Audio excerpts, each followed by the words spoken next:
fellow crafters. With St. Patrick's Day approaching, it's time to bring some Irish charm into our homes. Today, we're diving into the world of DIY with some fun and easy St. Patrick's Day crafts. From clovers to leprechauns, we've got ideas to make your celebration extra special. Hi, my name is Katie from Lady Red Crafting.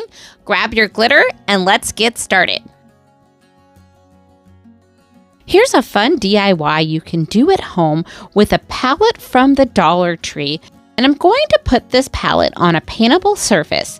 And using my Waverly chalk paint in the color Truffle, we're going to give a nice coat of paint to this palette.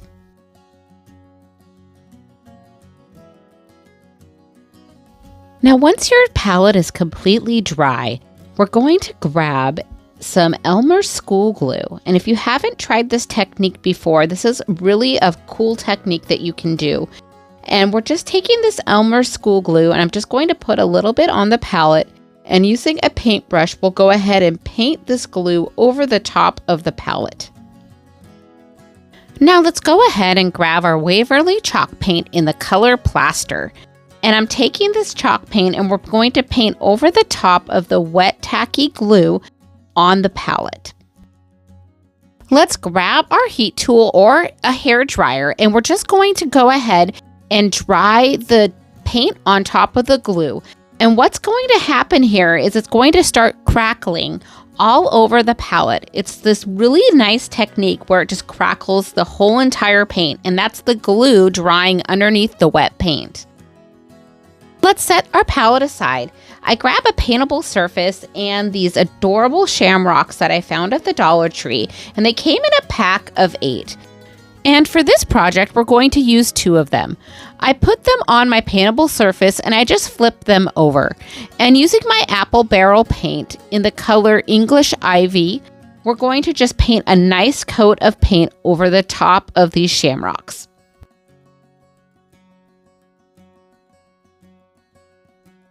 And once our paint has dried, I grabbed my Waverly chalk paint in the color Plaster, and I'm just going to dry brush around the outer edge of these shamrocks. Now let's go ahead and make a messy bow. And if you haven't made one of these, they are super simple. All I did was grab some different fabrics that I thought went well with my piece, and I cut them in strips that were 3 to 4 inches in length. I dovetailed all the ribbons ahead of time, and now what you'll see me doing is I'm just going to make an X with my first 2 pieces of ribbon, and I'm just going to continue making an X using a pattern or no pattern at all with the ribbons that I have. There's no rhyme or reason to this. It's just you want to make sure that they all cross over in the same spot. And if you wanted a bigger bow, you could always cut these pieces in longer strips, but since our piece is fairly small, that's why I went with a smaller ribbon length. Now that we have all of our pieces stacked, I'm going to go ahead and kind of cinch them in the center using my hands. And once I've done that, I grabbed a zip tie and I'm just going to zip tie these together in the center. If you don't have a zip tie, you can tie these together with a piece of twine or another ribbon, whatever works easier for you. Even a pipe cleaner would work. And once your bow is secured, I go ahead and fluff everything out. And if this is the time that if you want to do any trimming, you can trim some of the ribbon if you need to. And if you hadn't dovetailed your ribbons, this would be another good time to do that. Once you are done, you want to cover up that zip tie, and you could use a piece of ribbon, or for this piece, I wanted to use a button. So I'm just going to hot glue a button over the top of the zip tie to finish our bow. Now that we have all of our components made, let's put it all together. Using some hot glue, let's go ahead and attach these shamrocks to our palette.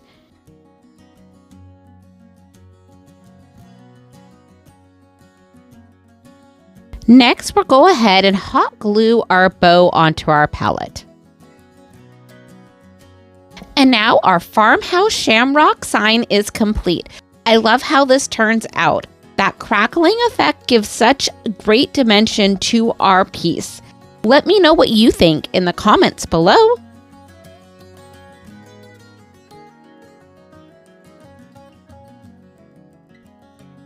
Dollar Tree's been carrying a lot more wood pieces in their Crafter Square section. And I grabbed this piece that looks like a cutting board out of their section there, and I'm putting it on a paintable surface. And using my antique wax from Waverly, we're going to stain this piece on both sides. And a quick thank you to my current subscribers. I appreciate each and every one of you. Thank you so much for the support. And if you haven't subscribed yet, please consider subscribing below. And once our piece is completely dry, I go ahead and I flip the piece over and I look to see which side I'd rather use for the front of my decor piece. And once I've decided, I'm going to grab my Waverly chalk paint in the color Plaster, and we're going to do a nice dry brush over the front of this piece. I found this adorable sign at the Dollar Tree, and this was in their St. Patrick's Day section, and I'm just going to remove the string at the top there, and we'll save that to use a little bit later. And off camera, I made a cute, just basic farmhouse bow. Now let's put everything together. Using our hot glue, we're going to hot glue the shamrock onto our wood piece. Once we have that secured, I grabbed some brads that I had in my scrapbooking section in my craft room that I haven't used in forever.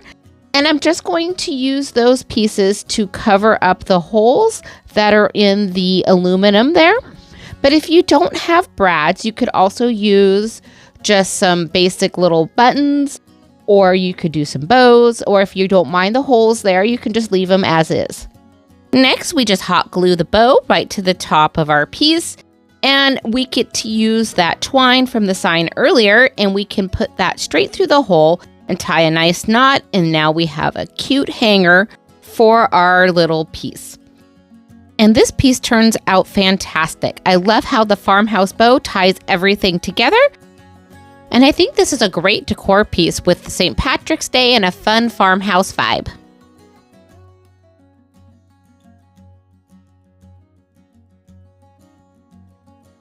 So here's another quick, easy DIY. We're going to take those shamrocks that we have from the Dollar Tree, and I'm placing them on a paintable surface. Now for ease of painting, I'm going to paint the back side of these, and I'm using some painter's tape, and I'm just going to tape these to my paintable surface so they don't move around on me. The paint I chose to paint these with is Apple Barrel's English Ivy. I think this turns out really, really nice. I like that it's more of a matted green. So for our next step, I am using my Cricut and I cut out some cute little phrases. One says too cute to kiss, and the other one says lucky. And if you don't have a Cricut, no problem. Just use some rub-on transfers. I've seen really cute ones at the Dollar Tree and at Hobby Lobby. You could also stencil something on here as well, or you don't even need to put a phrase on here if you don't want to. It wouldn't be St. Patrick's Day without a little bit of gold, so I'm using some Mod Podge, and I'm just going to paint around the edge of these shamrocks with the Mod Podge. Now grab a piece of paper, any piece of paper will do, and I'm going to grab my glitter, and I'm just going to go ahead and pour this glitter over the top of the Mod Podge. And any of that excess glitter will end up on that piece of paper. And what I like about putting it on a piece of paper like this, it makes it really easy to fold it, and then you can pour this right back into your glitter container and you can reuse it for the next one. And if you're loving this content, please hit that like button below or the subscribe button so you can be notified anytime I post a new video. Like me, you don't want that glitter to end up everywhere all over the house. So what I'm doing here is I'm taking my Mod Podge and I'm just going to seal the glitter onto our little shamrocks. To ensure that the Mod Podge doesn't get full of glitter, I poured a little bit of Mod Podge into a dish. This will make sure that any of that glitter that might come up while I'm painting just ends up back in that dish and not in my container. So a little trick I've been using is I'm using the bamboo skewers from the Dollar Tree, and these are the ones that come out during the barbecue section. So these are really long skewers, and they're a little bit thicker than the normal skewers. and these work really good as dowels. And so what I am doing here is I am just going to cut them in half, and then I'm removing the sharp piece on the bottom. And we're going to use these as stakes for our shamrocks. So to attach these skewers, I'm going to go ahead and flip over the shamrocks and using some hot glue, attach them to the back side. And if you felt like somebody might see the back sides of these, you may want to cover them with felt. But I am putting these up against a wall. Nobody's going to see the back side, so I'm not too worried about that. And here's what they look like when they're flipped over. They are so cute. These are perfect to add to just any plants that you have in the house or anywhere you just want a little bit of shamrock luck.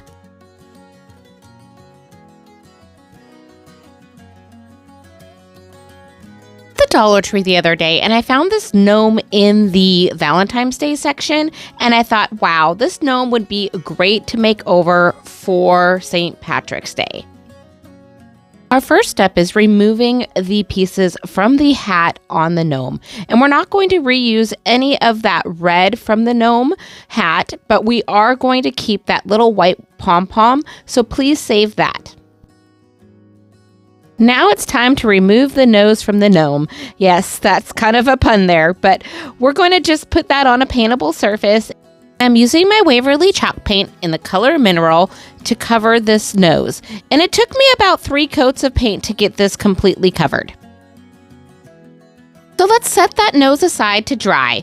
And while that's drying, let's grab some of our fabric. This fabric I did get at the Dollar Tree, and I'm just going to unroll it and do a quick iron on it to get any creases out of this fabric. And once I've done that, I'm going to just take the hat and I'm just going to set that on top of the fabric and measure out how much fabric I think I might need. And once I've determined what I think I'm going to need, I'm going to just cut that down one of the straight lines on this pattern. Now let's go ahead and flip over our fabric and flip over our gnome. And place the gnome hat right over the top of the fabric. Next step, we are going to take the fabric and we're going to flip it over the back side of this gnome. And using some of our hot glue and on that thick line on the back of this gnome, we're just going to add the hot glue and flip the fabric and glue it into place. And I trim any of the excess fabric right off here just so that it's not quite as thick on the back side of this gnome.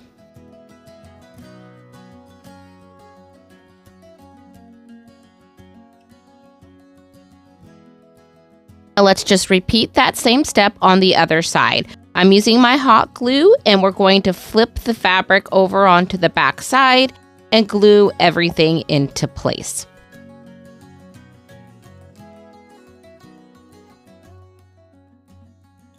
And since I had a little bit of extra fabric, I found that it was easier to just fold over the fabric to make a nicer edge on the back side of this gnome. And then I'm just going to hot glue that into place. And for the bottom piece of this fabric, I'm going to do the same thing and just tuck that right into the hat and glue it into place.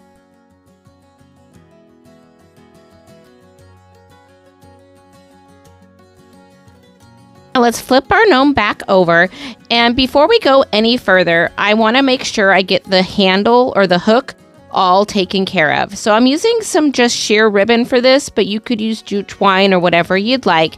And I'm just making a nice little hanger. And we want to get that in place before we add back our little pom-pom. Now this step is completely optional, but I thought that the hair on the gnome needed to be combed out. So I took a comb and I just kind of combed out the hair and flipped it up just to make it look a little bit fuller. So our next step here is we're going to just flip up the little hat and we're going to reattach our little nose. And I'm just going to hot glue that right into place.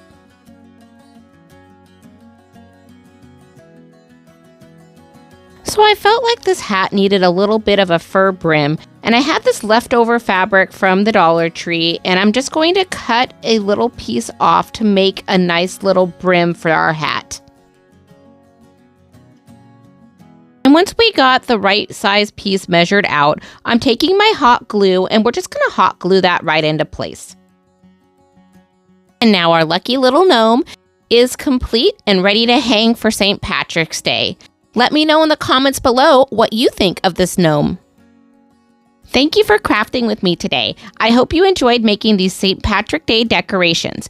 Don't forget to like, subscribe, and share your thoughts in the comments below. And as always, please remember, craft more, stress less.